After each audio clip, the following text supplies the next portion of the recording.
Okay, ni kwa mara nyingine tena tupo hapa pamoja na ile Korean Odyssey, na hii hapa ni episode ya mwisho ya Korean Odyssey. Sasa tuendelea pale pale tulipokuwa tumeweza kuishia. Ongong alikuwa ameweza kabisa kuweza kufariki katika kitendo ambacho yeye mwenyewe binafsi hakuwa ameweza kutarajia. Sasa kulikuwa nasikika sauti ya mtu mmoja ilikuwa inasema kwamba kiumbe huyu aliishi ndani ya miaka mingi sana, na ni katika siku moja ambako hapo alikuwa ameenda kumwokoa mwanamke mmoja alikuwa ameweza kuingia katika matatizo. Basi siku hiyo ndio siku ambayo ilikuwa imeweza kuchukua uhai wake kabisa. Walikusanyika viongozi mbalimbali waliokuwa na nguvu za ajabu. Wote hao walikuwa wameweza kutumia nguvu zao kuweza kumwokoa kijana huyu.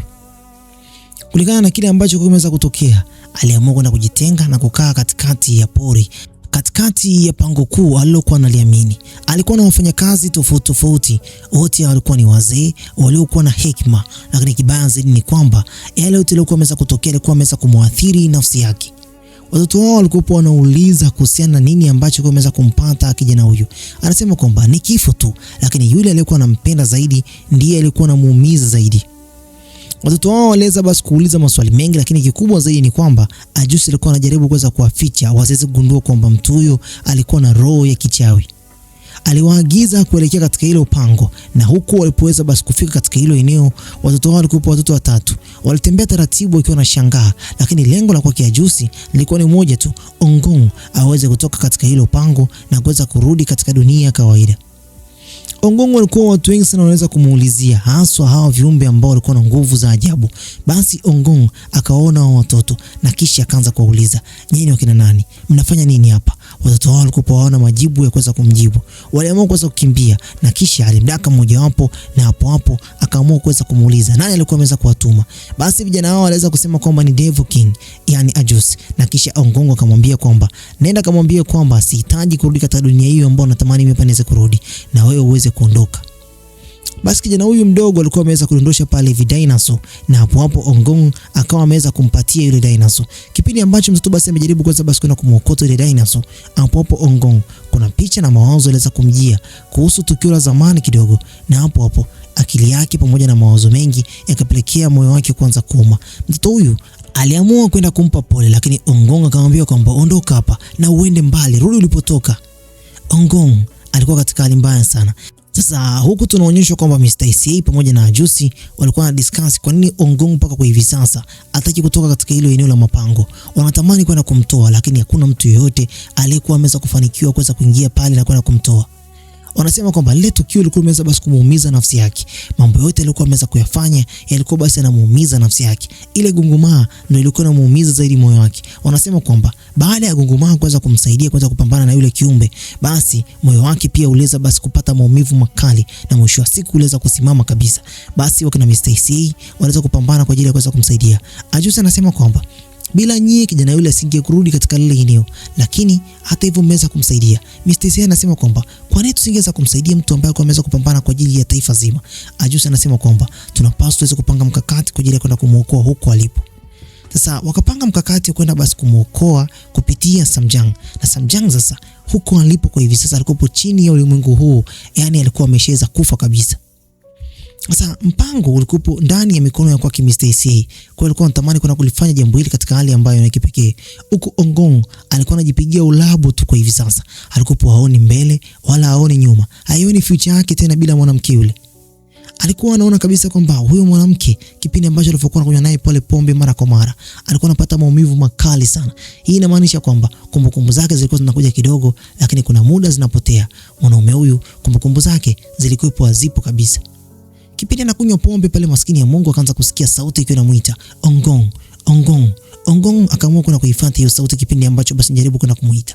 Basi akakuta pale katika lile eneo la lile jengo lake, yani katika lile pango, akamkuta mwanamke mmoja, na huyo hakuwa mwingine baada alikuwepo ni Samjang. Akamuuliza kwamba nini kimeweza kukuleta hapa? Mwanamke huyo anamuuliza kwamba bado unaendelea kuivaa hiyo gungumaa? Ongong akamwambia kwamba ndio naendelea kuivaa.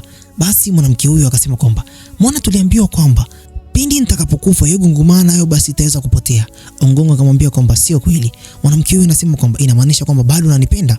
Ongong akamjibu, wewe ni nani kwani? Sasa Sasa yale maneno yote ambayo huyu mwanamke alikuwa anajaribu kuweza kumuuliza Ongong alikuwa ameweza kuambiwa na kina Ajusi. Sasa Ajusi huku pia anajaribu kuweza kumwambia Miss Ma kwamba sidhani kama huyu mwanamke atafanikiwa kuweza kuitoa ile Gunguma. Naye pale Miss Ma anasema kwamba asipofanikiwa itakuwaje? Ajusi anasema kwamba inamaanisha kwamba Ongong atafanikiwa kwenda kumuokoa mwanamke huyu katika ulimwengu huo mwingine mpaka aweze kumrudisha duniani. Sasa kile kitu ambacho hakijui ni kwamba Ongong hivi sasa ndio mmiliki halali wa ile Gunguma, kwa sababu alikuwa tayari ameshaweza kuitoa kwa mara ya kwanza. Kwa hiyo hii mara ya pili hawana uhakika kwamba binti atafanikiwa kuweza kuitoa. Binti alijaribu kwenda kuitoa ile Gunguma pale, Ongong akaweza kukataa na kisha akaambia kwamba hii sio ya kwako, nielezee kwanza wewe ni nani na kwa nini unakuja basi kuidai hii Gunguma. Binti akaambia kwamba mimi ndio nilikuwa nimeweza kukuvalisha. Sasa Ongong kumbukumbu zake hazipo kama nilivyokuwa nimeweza kukuambia hapo awali. Sasa huku tunaonyeshwa kwamba PK pamoja na Hyundai pamoja na Miss Ma wote walikuwa na maumivu makali. Kwa nini Ongong hataki kutoka kule katika eneo la mapango? Sasa kile kilichokuwa basi kinaweza kumuumiza zaidi Ongong ni kwamba anampenda sana yule binti. Na wote hao walikuwa wanajaribu kuweza kudiscuss na kusema kwamba Ongong alishamwambia yule mwanamke mara kwa mara kwamba anampenda. Sasa pale Alice aliweza kufika na kusema kwamba nataka niweze kuongea na PK. PK alienda kuulizwa kwa nini mbona kuna picha ambazo kuna zidi kusambaa. Alice wa sasa alikuwa ni mwanadamu, ila yule aliyepita alikuwa ni pweza. Binti huyo akaweza kumuonyesha PK picha moja ambayo picha hii anakumbuka kwamba alikuwa ndani yake ameweza kuingia yule pweza, na pweza yule alikuwa basi anamtumia sana Alice. Mpaka kuna muda ambako basi picha mbalimbali kwa zinavuja kwamba wawili hao walikuwa na date kimapenzi. Na aliyepiga picha hiyo katika usiku huo alikuwa si mwingine, alikuwa ni huyu mwamba tunayemfahamu, Uintanyero. Alipiga picha hii na mwisho wa siku picha ile basi katika siku ya leo ndio mwanamke huyu basi anajaribu kuweza kuiuliza. PK alitolea ufafanuzi lakini mwanamke huyu bado alikuwa na mashaka sana. Sasa huku tunaonyeshwa kwamba yule Asenyo alirudi katika dunia ya kawaida tena. Sasa akaenda basi akawa anaishi katika eneo ambalo basi ni la majalala, na hapo akakutana na mmoja kati ya ombaomba. Ombaomba huyu alikuwa anasema kwamba unanuka. Basi binti alikuwa hivi sasa ameshaanza kuoza. Zile nguvu zake kuhusu kwamba yeye ni Asenyo zilikuwa zimeshaanza kupotea, na kwa hivi sasa ni mwili wake Junsera uliokuwa unazidi kuoza. Kwa hiyo hata wale vichana wenyewe binafsi walikuwa wanamkimbia. Pale aliweza kuona gazeti la kwake bwana mkubwa Profesa Kingdai, na profesa huyo alikuwa basi anashutumiwa kwa kuweza kula rushwa, na inamaanisha kwamba kwa hivi sasa hali yake si shwari. Huku tunaonyeshwa kwamba Profesa Kingdai alikuwa basi anajaribu kuweza kujitetea mbele ya watu waliokuwa wanahusika na siasa. Watu hao alipokuwa basi anajaribu kuweza kujitetea pale, wanawaambia kwamba sisi hapa tunachokihitaji ni pesa yetu. Basi Profesa Kingdai anasema kwamba mimi naamini kwamba yule mmiliki wa M Group anamwongelea Ongong atakuja kuirejesha hiyo pesa. Watu hao hawakuwa wameweza kukonyezana pale, wakapanga kuweza kumfanyia kitendo cha ajabu sana. Sasa mlinzi wake alikuwa amelipwa pesa nyingine tena, na hii pesa ilikuwa ni kwa ajili ya kwenda kumfanyia kitendo cha ajabu. Maskini ya Mungu Profesa Kingdai alijikuta kwamba ameweza kufungiwa ndani ya ile jeneza, na hapo wakapewa amri kwamba washuke ile jeneza katika eneo la bahari na waende kulitupa huko. Sasa huku hivi Ajusi pamoja na Mr. ECA bado walikuwa na maswali mengi. Je, Ongong watafanikiwa kuweza basi kufanikisha ile jambo kwake au la? Lakini bado ile kazi ya kuweza kumwachia Samjang huku hivi anapambana kuweza basi kumhakikishia Ongong kwamba yeye ndio mmoja kati ya mtu alikuwa ameweza kumvalisha ile chuma katika mkono wake. Hii mwanamke huyu kipindi ambacho basi anajaribu kuweza kuitoa, Ongong bado anazidi kuwa mkali zaidi, na alikuwa anatamani sana huyu mwanamke azidi kujielezea kwa sababu kumbukumbu zake hazipo active. Sasa akamwambia kwamba niambie nini ambacho basi tanifanya mimi hapa niweze kukumbuka kuhusiana na hichi kitu ambacho katika mkono wangu. Basi mwanamke huyo anasema kwamba mara ya mwisho niliweza kuiactivate hii Gunguma kupitia kitendo kimoja tu. Pale akasimama na kisha akamkisi. Lakini Ongong kumbukumbu bado hazirudi, lakini maumivu ya moyo alikuwa anazidi kuyapata. Mwanamke huyo alikuwa anazidi kupata maumivu, na yeye pia kipindi ambacho Ongong alipokuwa basi anazidi kupata maumivu moyoni mwake. Pamoja na yote basi ilikuwa basi imeweza kutokea pale, Ongong bado alizidi kukataa na kusema kwamba wewe ondoka mpaka pale ambako basi kumbukumbu zangu zitakapokuwa zimeweza kurejea na kuweza kuidhinisha kwamba wewe ndio mmoja kati ya mtu uliokuwa umeweza kunivalisha Gunguma mkononi. Asa kumbe bana, huyu Samjang alikuwa ameweza kupewa moja kati ya pete, lakini katika ile pete kulikuwa pia kuna nyota, na ile nyota ilikuwa imeweza kumpa siku moja tu aweze kukamilisha hii kazi, na kama asipoweza kuikamilisha basi itakuwa basi Ongong ambaki na ile chuma yake mkononi mwake. Wenyewe wanaamini kwamba Ongong bado ana umiliki wa ile Gunguma. Kwa hiyo wanaamini kwamba yule binti ndio anaanza kuitoa katika mkono wake. Sasa huko Ongong mawazo tofauti akaanza kumjia, kumbukumbu za hapa na pale, namna ambavyo basi alivyokuwa anaongea na binti kabla ya kifo chake. Pale akaanza kujisikia vibaya sana. Hii inamaanisha kwamba Ongong hivi sasa hali yake si shwari. Hasa nyakati za usiku huku Ajusi alikuwa ameweza kurudi zake nyumbani kwake. Mara ghafla akashangaa kuweza kukutana na Ongong akiwa ameweza kutoka bafuni. Ajusi alitamani kulia kabisa kwa sababu alikuwa hajaweza kumuona kwa muda mrefu sana. Alitamani hata kuweza kuongea naye kwa muda, lakini Ajusi katika siku ile alijifanya kama vile ni mwanaume ambaye ana maumivu. Lakini pia akaweza kumshtumu na kuweza kuacha maji ya mapovu katika bafu lake. Na Ongong akamwambia kwamba sio mimi, hata wewe mwenyewe binafsi asubuhi ulipokuwa umeweza kuoga uliweza kuacha. Ajusi alikuwa anatamani sana Ongong aweze kuitoa ile gungumaa pale mkononi, lakini Ongong anasema kwamba sikumbuki kitu cha aina yoyote zaidi yako wewe pamoja na watu baadhi. Sasa huko katika ofisi ya kwa kibinti siku ya leo, kipindi ambacho ameweza kupewa udhamini wa hapo kutoka katika eneo la kuzimu na kuja katika eneo la duniani, alifika mpaka katika ofisi yake na kukuta kwamba meza zimeweza kubadilishwa. Nyakati hizo Angju naye alikuwa anaingia pale ndani. Binti aliamua kuweza kuifunika ile pete na mwisho wa siku Angju hakuweza kumuona. Mara ghafla kipindi ambacho Angju ameingia pale ndani, akaanza kuona ule mwavuli kwa kibinti na kuanza kuongea maneno ambayo ni uchungu sana. Anasema kwamba nimekumisi sana. Sijui uko wapi, lakini naamini kwamba wewe ni moja kati ya mtu ambaye ni kipekee sana. Binti akawa anatembea taratibu pale nyuma yake. Mwisho wa siku akaweza kuangusha moja kati ya juisi.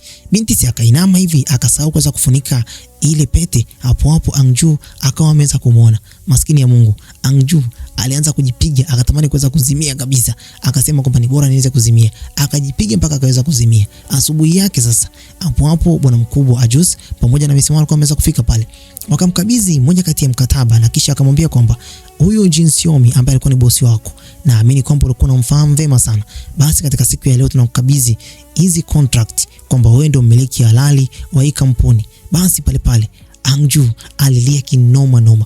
Huku nje katika eneo la dirisha, maskini ya Mungu Jin Xiaomi alikuwa anamtazama, tena machozi alikuwa anamtoka, machozi ya furaha. Wakatoka zao pale na kisha bana akaonekana pale bwana mkubwa Ajusi, naye alikuwa analia. Misimana anamwambia kwamba acha kulia. Ajusi anasema kwamba mimi si bana, ni uchafu tu ulikuwa umeweza kuingia machoni. Lakini ukweli wa mambo sisi tumeweza kumuona pia hata Ajusi naye pia machoni mwake alikuwepo na madoa kidogo ya maji. Ongong akaanza kufuatilia chumba ambacho binti alikuwa anaishi. Kumbukumbu taratibu zikaanza kumjia. Alishaweza kufika hapa, akaanza kupata kumbukumbu za matukio mbalimbali. Alifika katika siku moja kuja kumuokoa binti, na katika siku ya leo tena binti akaweza tena kumtokea pale. Ongong anamwambia kwamba wewe roho uliokuwa umeweza kutumwa ili basi uje kuitoa gungumaa, unanifatafata sana. Nataka katika siku ya leo uniambie nini maana ya kunifatafata. Binti huyu anasema kwamba aliweza kufuata kwa ajili ya jambo moja tu, kuweza kutoa hicho chuma katika mkono wako. Tunaamini kwamba unapata maumivu. Sasa Ongong anasema kwamba kwa nini unasema hivyo? Mwanamke huyo akasema kwamba nimeweza kubakiza masaa machache sana, na hii pete unaiona kifuni kwangu ndio pete ambayo basi inanifanya mimi niweze kuishi. Mwanamke huyo anasema kwamba nimekuwa nikikujua kwa muda mrefu, lakini haya yote ambayo nayafanya ni kwa ajili ya upendo tu. Najaribu kwenda kulipa yale ambayo ulikuwa umeweza kunifanyia kipindi ambacho niko hai. Basi bwana Ongong akapelekwa mpaka katika eneo la chakula. Hapa Ongong anamuuliza kwamba ni chakula gani ambacho amekuwa anakipenda. Binti akakiagiza kile chakula na mwisho wa siku akajaribu kuweza kumlisha Ongong, lakini Ongong alikuwa mkatili sana. Akajaribu basi kwenda kula kile chakula peke yake na kisha akasema kwamba ni kitamu. Binti huyu alikuwa anajaribu kuweza kuhakikisha kwamba Ongong kumbukumbu zake zitaenda kurudi, lakini bado kumbukumbu hazijarudi mzee. Sasa kipindi ambacho basi Ongong amekaa pale basi tunaonyesha kwa upande mwingine tena kwa vya Ajusi alikuwa ameweza kufika katika lile jengo la vitu vya kichawi. Alipofika pale akamkuta pale hivi Rasco, kwa hivi sasa alikuwa basi anajipatia pale uji pamoja na vinyamanyama kidogo. Sasa Ajusi akawa anamuuliza kwamba yule mwanamke anayefanya kazi hapa yuko wapi? Anamaanisha kwamba bibi yake. Sasa pale Ajusi kipindi ambacho basi anajaribu kuweza basi kumwambia kijana huyu basi aweze kuchukua namba zake za simu, aweze kuziandika katika simu yake. Hapo huyu kijana kumbe bana, kuna siku alikuwa ameweza kutoka usiku nje na akaenda kupiga zile nyota zilizokuwa basi zinaweza kumshukia Ajusi. Ajusi anamuuliza kwamba hii ni nini? Akamwambia kwamba nyota ambazo bibi alikuwa ameweza kuniambia kwamba nikitoka nje niende kuzipiga. Sasa hii ni moja kati ya picha ambayo nilikuwa nimeweza kuhifadhi ili basi siku moja niweze basi kumuonyesha na kuweza kumwambia kwamba ni kweli nilikuwa nimeweza kufanikiwa kuweza kuzipiga zile nyota picha. Basi Ajusi hakuweza kumwambia nini ambacho kimeweza kutokea, lakini alimwambia tu kwamba hizi nyota unazoziona hapa hivi ni tukio ambalo lilikuwa limeweza kuamua maisha ya mwanamke mmoja niliyokuwa namjua. Na pale huyu mtoto akawa basi ameweza kuona moja kati ya maua ambayo maua alikuwa ndo mke wake Ajusi alikuwa anayapenda sana. Mtoto huyu anasema kwamba hali maua ambayo nimeweza kuyaona mahali fulani na ninayapenda sana. Ajusi pale akili yake ikaanza kumjia, na kipindi ambacho anamwangalia huyu mtoto akaanza kupata picha ya mwanamke wake, yani the Queen Mother, na mwisho wa siku akaanza kuona kabisa kwamba huyu mtoto inawezekana kwamba ni mwanangu.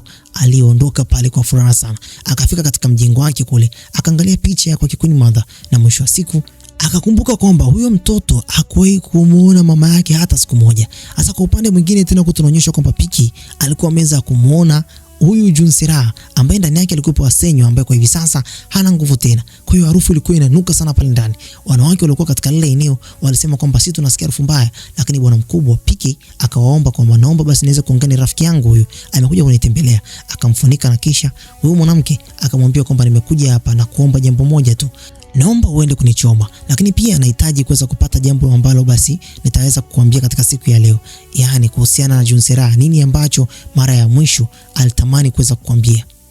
Sasa Piki alimpeleka huyu mwanamke mpaka katika eneo la uwanja kidogo, na hapo akasema kwamba hii sehemu ni sehemu nzuri, ila kabla ya kuweza kumchoma huyu mwanamke Asenyo ambaye alikuwa katika mwili wake Junsera, kwa hivyo sasa alikuwa anazidi kuoza, akamwambia kwamba Junsera aliniambia kwamba nikwambie kwamba anakupenda sana. PK alikuwa ameshaandaa moto wake pale mkononi. Maumivu makali alikuwa ameweza basi kumpata. Hapo huyu mwanamke akauvuta ule moto na kisha ukaanza kumchoma. Mwisho wa siku tunaona kwamba huyu mwanamke sasa hivi ameweza kupotea kabisa. Sasa kwa upande mwingine huku hivi bana Juicy akaja kumuuliza Mr. AC kwamba je, ni kweli kwamba Rasco ni mtoto wangu? Lakini huyu mzee hakumjibu, ila akamjibu kwa ishara kwamba ni ndio. Juicy alielewa kwamba huyu mzee hakutaka Mismaa aweze kujua. Kwa hiyo basi tunaonyeshwa hivi Ongongo kwa upande mwingine tena huko hivi alikuwa bado anazidi kuambiwa na huyu mwanamke kwamba wewe wako unapendaga candy, lakini Ongongo alikuwa anakataa mara kwa mara. Mwanamke huyu akajaribu kuweza kumkumbusha matukio mbalimbali ambayo basi wameweza kuyafanya kwa pamoja. Akamkumbusha kwamba alishaweza kuwakimbiza mapepo wengi sana katika ulimwengu huu kwa lengo tu la kuweza basi kuhakikisha kwamba anakuwa katika kipindi cha furaha. Akamwambia kwamba umeshaweza kuniokoa katika maeneo mbalimbali. Ongongo pale maumivu yakaanza kumpata, na kisha akasema kwamba mbona kama vile anaanza kupata kumbukumbu kweli. Mwanamke huyo akasema kwamba ni kweli kwamba mimi hapa nimeweza basi kukuvalisha hii gunguma katika mkono wako. Ongongo sasa mwisho wa siku hakuepo, hana chaguo kwa hivi sasa. Akamwambia huyo mwanamke kwamba naomba uweze kunieleza, je, unaweza kuitoa gunguma katika mkono wangu au uwezi? Mwanamke huyu alikuwepo hana uwezo wa kuitoa ile gunguma katika mkono wake, lakini alijaribu kuweza basi kuitoa. Sasa katika nyakati hizi alikuwepo anaamini kwamba ataweza kuitoa, lakini uwezi amini ile gunguma iligoma kabisa kuweza kutoka. Na Ongongo akamwambia kwamba unanichezea wewe mwanamke, mimi sikujui, wewe unajaribu kuweza kunifanyia mambo ambayo si ya kawaida hapa, unanitengenezea illusion katika kichwa changu. Sasa kumbukumbu hizi Ongongo alikuwa ameshaweza kuzitemu kwamba ni kumbukumbu ambazo si za kweli. Anajaribu kusema kwamba hizi kumbukumbu hazihusiani na maisha yake. Na mwanamke huyu alijaribu kuweza kumueleza kwa kina mpaka akajaribu kuweza kutoa machozi. Kisha Ongongo akarudi zake nyumbani. Juicy anaambia kwamba huyu mwanamke ameweza kuitoa gunguma, lakini uwezi amini bado alikuwa hajafanikiwa kuweza kuitoa hata katika mkono wake. Ongongo alifika mpaka katika eneo la pango kule, akakumbuka tukio la yeye kuweza kuuficha ule upanga, akaanza kupata kumbukumbu yeye peke yake. Akagundua kwamba inawezekana kwamba yule mwanamke kweli mimi nilikuwa ni boyfriend wake. Akakumbuka mpaka kifo chake, inamaanisha kwamba ni kweli huyu mwanamke alikuwa amekufa. Piki huku hivi anamletea taarifa bwana mkubwa Winter General kwamba mwanamke Junsera tayari ameshaweza kumchoma, lakini pia akamuuliza, je, inamaanisha kwamba Samjang kweli ajui kwamba bwana mkubwa Ongongo anampenda? Basi akamwambia kwamba inawezekana binti huyu ajui, lakini kuna siku moja niliweza kuigandisha kabisa ile gunguma, na Ongongo kupitia moyo wake uliokuwa wa kweli aliweza kumwambia mwanamke huyu kwamba anampenda. Samjang katika usiku wa leo tena alifika mpaka katika lile eneo ambalo kofuli zilikuwa zimeweza kufungwa, na pale naye Ongongo aliweza kufika pale. Akamwambia, najua kwamba muda wako umeweza kukaribia wewe kuweza kuondoka, lakini ukweli wa mambo nimeweza kutambua kweli wewe ni mmoja kati ya mtu uliokuwa unanipenda sana katika ulimwengu huu. Lakini akaambia kwamba kuna kitu kimoja kabla wewe kuweza kuondoka unapaswa uweze kukitambua, kwamba hii gunguma mimi ndio mmiliki halali kwa hivi sasa na wala sio wewe tena. Mwanamke huyu alikuwa hajaamini lile jambo. Basi Ongongo akaweza kuitoa ile gunguma pale mkononi, na kisha akamwambia kwamba hii ndio siri ambayo ilikuwa imeweza kujificha. Gunguma nilikuwa nimeweza kuifanikiwa kuweza kuitoa kipindi cha awali kabisa, na kisha baada ya pale nikaweza kuirudisha. Inamaanisha kwamba wewe usingeweza kuitoa tena kwa sababu wewe sio mmiliki uliokuwa umeweza kuniikia. Basi akamwomba samani, na kisha akamwambia kwamba kabla ya wewe kuweza kuondoka katika ulimwengu huu, maana najua kwamba muda wako umeshakwisha, naomba niweze kukupa zawadi ya mwisho. Ongongo basi akamkumbatia mwanamke huyu. Inamaanisha kwamba Ongongo mpaka kwa hivi sasa bado anamuona mwanamke huyu ni mzuri, na mwanamke huyu kwa hivi sasa ameshaweza kugundua kwamba upendo huu sio upendo kwa ajili ya kile chuma kilichokuwa katika mkono wake, wala kwa ajili ya uchawi, bali ni mapenzi ya kweli. Nyakati zilikuwa zinazidi kusonga, Ongong akamwambia kwamba nina zawadi nyingine kwa ajili yako, ili katika siku za usoni niweze basi kukutana na wewe. Basi akamfunika macho yake na kisha akamwekea kichwa chake juu ya kichwa chake, na hapo hapo akamhamishia jicho moja ambalo jicho lake la kwake Ongong lilokuwa na nguvu sana. Akamwambia kwamba kupitia jicho ile nitaweza kukutafuta, nitaweza kukupata, na mwisho wa siku hutoweza kupotea katika dunia hii, hata uende kuzimu, mimi nitakuja. Mwanamke huyu alilia sana na mwisho wa siku akawa ameweza kupotea pale pale. Nyakati zake zilikuwa tayari imeshaweza kufika. Ongong aliishi kwa huzuni sana. Sasa huku Wang Jue akaanza process za kuingia katika nyumba mbalimbali kwa ajili basi ya kuweza kuwatafuta wachawi, kwa sababu watu wengi walikuwa wanaamini kwamba katika mijengo mbalimbali walikuwa basi wanaiuza kwa sababu ya changamoto za hapa na pale. Wang Jue akawa basi anajaribu kuweza kuona wachawi, lakini huwezi amini, wachawi walikuwa wanazidi kumcheka sana, wakiamini kwamba Wang Jue kwa hivi sasa hawaoni hao wachawi. Sasa ilikuwa inaaminika kwamba kampuni yao ni kampuni ambayo ilikuwa inawakimbiza wachawi katika nyumba nyingi sana. Basi Ongong akaamua kuweza kumwaga juice, lakini pia akaamua kuweza kuifunga safari yake. Sasa katika siku ya leo tena huyu bwana mkubwa yani Ajuice alienda basi kumkamata kijana huyu ambaye ni Rasco. Tayari ameshagundua kwamba ni mtoto wake. Kwa hiyo akamwambia kwamba hii tabia ya kwenda kuuza vitu vya kichawi katika eneo la mtaani huku hivi sio tabia nzuri. Nataka uweze kupata kazi ya kipekee ambayo utaifanya katika kampuni yangu. Sasa nataka mtoto wake naye pia aweze kupata pesa. Sasa hajui kwamba baba ameshaweza kumgundua mtoto, lakini mtoto pia hamjui baba yake. Basi akawa ameweza kukubali kuweza kufanya kazi katika kampuni hiyo na kisha akaweza kumkokota. Sasa tunaonyeshwa kwamba huku Ajuice huku nyumbani alikuwa ameshaweza kuandaliwa vitu vyake vyote katika nyumba yake. Kwa hivi sasa kulikuwa hakuna vitu vya kwake Ongong hata kimoja. Anaambiwa pale na Hyundai kwamba nyumba zima kwa hivi sasa ni la kwako tu na hakuna mtu mwingine ambaye ataweza kuja kuimiliki katika hii nyumba. Huku tunaonyeshwa pia na Ongong taarifa zake. Mtu alikuwa anahadisia anasema kwamba Ongong aliamua kufunga safari na kuenda katika eneo la mbali sana. Huko alienda kutafuta eneo la siri ambako huko ataenda kumtafuta mwanamke wake na ataenda kuishi naye mbali, tofauti kabisa na binadamu waliokuwa wanamfahamu. Bana naam. Mimi nafikiri kwamba sitakuwa na la ziada kwa mdau, ndio comment yako chini niambie umeonaje kazi hii. Lakini pia kama kuna movie yoyote unatamani basi mimi hapa niweze kuitolea recap, usisahau kuonyesha comment yako hapo chini, nami pia nitaenda kuifuatilia na nitaleta recap yake hapa. Bye bye for now.